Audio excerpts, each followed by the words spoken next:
আসসালামু আলাইকুম ওয়া রাহমাতুল্লাহ। আরবি আরাকান বাংলা নিউজে আপনাদের স্বাগতম। সঙ্গেই থাকছি আমি আয়েশা।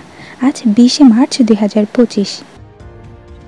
রোহিঙ্গাদের অভিশাপ। আরসা নেতা আতাউল্লাহ গ্রেফতারের পর রোহিঙ্গাদের স্বস্তি। আরাকান রোহিঙ্গা স্যালভেশন আর্মির আরসা নেতা আতাউল্লাহ যেন এক আতঙ্কের নাম। তার বেপরোয়া সিদ্ধান্তের কারণে লাখ লাখ রোহিঙ্গা হয়েছে বাস্তুচ্যুত।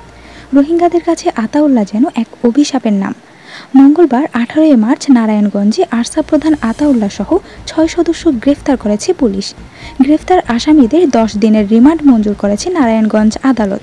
এর আগে সোমবার রাতে নারায়ণগঞ্জের সিদ্দিরগঞ্জের ভূমিপল্লী আবাসিক এলাকার একটি বাড়ি থেকে তাদের গ্রেফতার করা হয়। পরে আটক আসামিদেরকে নারায়ণগঞ্জ আদালতে তোলা হয়। আদালতে মামলার বাদী 10 দিনের রিমান্ড আবেদন করলে আদালত 2 দফায় 10 দিনের রিমান্ড মঞ্জুর করেন। রোহিঙ্গা ক্যাম্পের মূর্তিমান আতঙ্কের নাম আরসার সন্ত্রাসী গোষ্ঠী। রোহিঙ্গা ক্যাম্পে আধিপত্য বিস্তারকে কেন্দ্র করে অধিকাংশ হত্যা, অপহরণ, ডাকাতি, চাঁদাবাজি ও মাদকসহ বিভিন্ন অপরাধমূলক কর্মকাণ্ডের সাথে জড়িত রয়েছে আরসার সন্ত্রাসী গোষ্ঠী। আরাকান রোহিঙ্গা স্যালভেশন আর্মির আরসা প্রধান আতাউল্লাহ, পুরো নাম আবু আম্মার জুনুনি, জন্ম 1977 সালে পাকিস্তানের করাচিতে। বাবা গোলাম শরীফ, 7 ভাই ও 2 বোনের মধ্যে অষ্টম তিনি। 6 বছর বয়সে চলে যান সৌদি আরবের রিয়াদে। ইসলামী শিক্ষায় উচ্চতর ডিগ্রি নিয়ে শিক্ষকতা করেন মক্কা ও রিয়াদে। 2017 সালের 25 আগস্ট মিয়ানমার সেনাবাহিনীর তল্লাশি চৌকিতে নাটকীয় হামলা চালায় আরসা। ফলাফলস্বরূপ রোহিঙ্গা জনগোষ্ঠীর উপর সেনাবাহিনীর দমনপীড়ন অভিযান। এর জেরে নিজ দেশ ছেড়ে বাংলাদেশে পালিয়ে আসে প্রায় 9 লাখ রোহিঙ্গা। সমালোচকরা মনে করেন তার বেপরোয়া সিদ্ধান্তে বিদ্রোহের কারণে কয়েক লাখ রোহিঙ্গার জীবন বিপর্যস্ত। গণমাধ্যমের এক সাক্ষাৎকারে মিয়ানমার ভিত্তিক স্বতন্ত্র বিশেষজ্ঞ রিচার্ড হোর্সি বলেন, আতাউল্লাহ খুবই ক্যারিশমাটিক।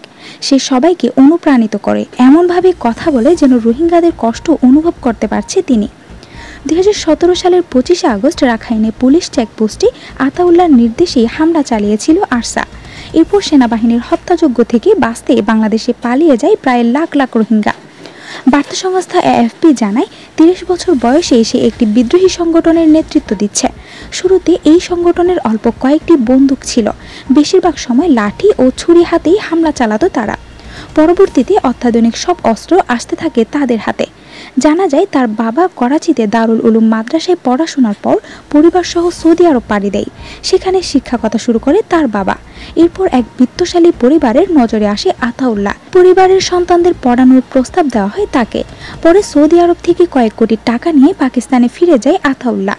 এরপর রাখাইন গিয়ে রোহিঙ্গাদের মধ্যে বিশৃঙ্খলা সৃষ্টি করে, গড়ে তোলে সশস্ত্র বিদ্রোহী সংগঠন। সেখান থেকে লড়াইয়ের নাম করে বিরোধ সৃষ্টি করে মিয়ানমারের সরকারের সাথে।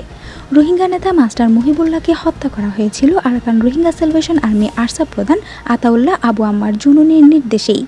গ্রেফতারের পর আরসার শীর্ষ নেতা নূর কামাল ওরফে সমী উদ্দিনের বরাতে 2023 সালের 16 অক্টোবর এসব তথ্য জানায় র্যাব 15। র্যাব জানায়, রোহিঙ্গাদের শান্তিপূর্ণ প্রত্যাবাসনের পক্ষে থাকায় মুহিবুল্লাহর উপর ক্ষুব্ধ হয়েছিল আরসা। সংগঠনের প্রধান আতাউল্লাহ তাকে মিয়ানমারে আরসার সঙ্গে কাজ করার প্রস্তাব দেন, কিন্তু তিনি রাজি না হয় তাকে হত্যার সিদ্ধান্ত নেওয়া হয়। 2021 সালের 27 সেপ্টেম্বর কুতুপালং শরণার্থী শিবিরের এক বৈঠকে মুহিবুল্লাহ হত্যার পরিকল্পনা চূড়ান্ত হয়। 2 দিন পর 19 সেপ্টেম্বর রাতে 12 জনের একটি কিলার গ্রুপ দুভাগে বিভক্ত হয়ে মুহিবুল্লাহর কার্যালয়ে প্রবেশ করে এবং তাকে গুলি করে হত্যা করে।